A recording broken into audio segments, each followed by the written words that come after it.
Shri Sai Satcharitra, Chapter 37, Chavadi Procession, Preliminary. Blessed is Sai's life, blessed is his daily routine. His ways and actions are indescribable. Sometimes he was intoxicated with Brahmanand, divine joy, and at other times content with self knowledge. Doing so many things sometimes, he was unconcerned with them. Though he seemed at times quite actionless, doing nothing, he was not idle or dozing. He always abided in his own self. Though he looked calm and quiet as the placid sea, he was deep and unfathomable. Who can describe his ineffable nature? He regarded men as brothers, women as sisters and mothers. He was a perfect and perpetual celibate, as everybody knows. May the understanding, knowledge we got in his company last long unto death. Let us ever serve him with wholehearted devotion to his feet. Let us see him, God, in all beings, and let us ever love his name. Hemad Pant, after making some lengthy dissertations on some topics of Vedanta, which he himself considers as a digression, goes on to describe the Chavadi Procession. Chavadi Procession. Baba's dormitory has been already described. One day he slept in the masjid and in the next in the Chavadi, a small building containing a room of two near the masjid. This alternate sleeping in both these buildings went on till Baba's Mahasamadhi. From 10th December 1909, devotees began to offer regular worship to Baba in the Chavadi. This we will now describe with His grace. When the turn of retiring to the Chavadi came, people flocked to the masjid and made bhajan in the mandap courtyard for a few hours. Behind them was a beautiful ratha, small car to the right of a Tulsi Vrindavan and in front of Baba, and between these devotees fond of bhajan. Men and women who had a liking for the bhajan came in time. Some took tal, chiplis and kartal, mridang, khanjiri and ghol, all musical instruments, in their hands and conducted the bhajan. Sai Baba was the magnet who drew all the devotees to him there. Outside in the open, some trimmed their divatyas, torches, some decorated their palanquin, and some stood with their cane sticks in their hands and uttered cries of victory to Baba. The corner was decorated with bantings. Round about the masjid, rows of burning lamps and shed their light. Baba's horse, Shyamakarna, stood fully decorated outside. Then Tatya Patil came with a party of men to Baba and asked him to be ready. Baba sat quiet in his place till Tatya came and helped him to get up by putting his arm under Baba's armpit. Tatya called Baba by his name of Mama. Really, their relationship was extremely intimate.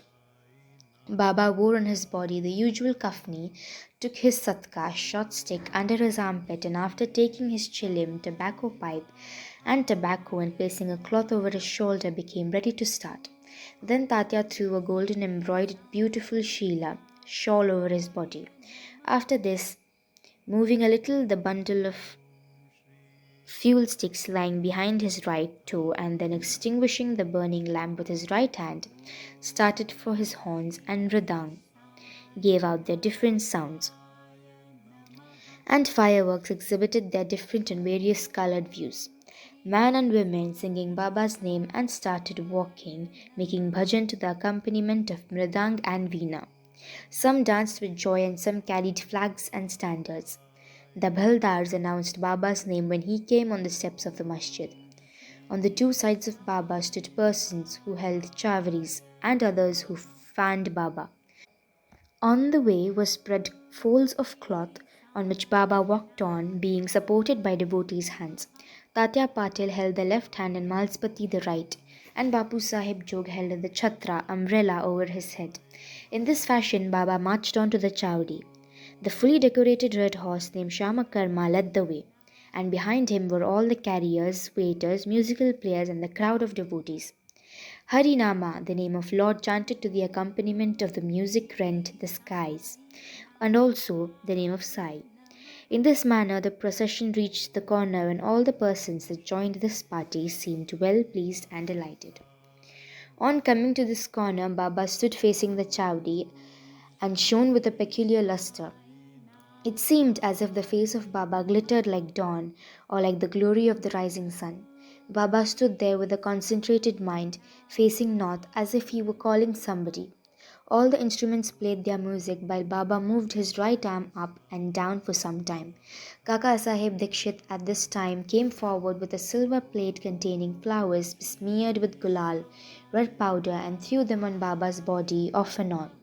The musical instruments played their best at this juncture, and Baba's face beamed with steady and added radiance and beauty, and all the persons drank this lustre to their heart's content.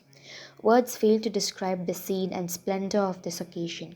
Sometimes Malspati began to dance, being possessed or obsessed by some deity, but all were surprised to see that Baba's concentration was not in the least disturbed. With a lantern in his hand, Tatya Patil walked on Baba's left side and Bhagat Malspati on the right, holding with his hand the hem of Baba's garment. What a beautiful procession and what an expression of devotion! To witness this, men and women, poor and rich, flocked together here. Baba walked very slow. Bhaktas followed on both sides with love and devotion.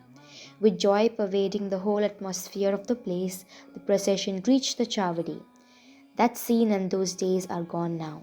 Nobody can see them now or in the future. Still remembering and visualizing that scene and sight, we can bring solace and comfort to our minds. The Chavdi was also fully decorated with a good white ceiling, mirrors, and many sorts of lamps. On reaching it, Tatya went ahead and spread an asan and placing a bolster, made Baba sit there and made him wear good Angaraksha coat. Then the devotees worshipped him in various ways. They put on his head a mugut crown with a tuft above, placed garlands of flowers and jewels round his neck, and marking his forehead with musk mixed vertical lines and a taut. Vaishnava devotees do. They started him for long to their heart's content. They changed his headdress now, and they held it aloft on the head, fearing that Baba might throw it away. Baba knew the heart of them all and meekly submitted to all their methods without objection. With these decorations, he looked wonderfully beautiful. Nana Sahib Nimonkar held the chhatra, umbrella with its beautiful pendants which moved in a circle with its supporting stick. Bapu Sahib Jog washed the feet of Baba in a silver dish and offered arghya and worship with due formalities. Then besmeared his arms with sandal paste and offered tambul, betel leaves. Baba sat on the asan, gadi, while Tatya and others kept standing and falling at his feet. When Baba sat on the gadi, supporting himself against the bolters, devotees on both sides waved chamars and fans. Shama then prepared the chilim and handed it over to Tatya Ba, who drew a flame out of his breath and then gave it to Baba. After Baba had his smoke, it was given to Bhagat Malspati and then it was passed round to all. Blessed was the inanimate chilim. It had to first undergo many ordeals of penance, such as being treated by pot makers, dried in the open sun and burnt in fire, and then it had the good fortune to get the contact of Baba's hand and his kiss. After this function was over, devotees put garlands of flowers on his neck and gave him nosegays and bunches of flowers for smelling. Baba, whose dispassion or non-attachment incarnate, cared a fig for all these necklaces or jewels and garlands of flowers or other decorations, but out of real love to his devotees, he allowed them to have their own way and to please themselves. But finally, Bapu Sahib Jog waved the arti over Baba, observing all formalities, the musical instruments playing their auspicious tunes. When this arti was over, the devotees returned home one by one, saluting Baba and taking his leave. When Tatya Patil, after offering chilim, attar, and rose water, rose to depart, Baba said to him lovingly, "Me, go if you like, but return sometimes at night and inquire after me." Replying in the affirmative, Tatya Babe left the Chavdi and went home. Then Baba himself prepared his bed. He arranged 50 or 60 white chaddars one upon another, and thus making his bed, went to rest. We shall now take rest and close this chapter with a request to the readers that they should remember Sai Baba and his Chavadi procession daily before they retire and go to bed. Bow to Shri Sai, peace be to all.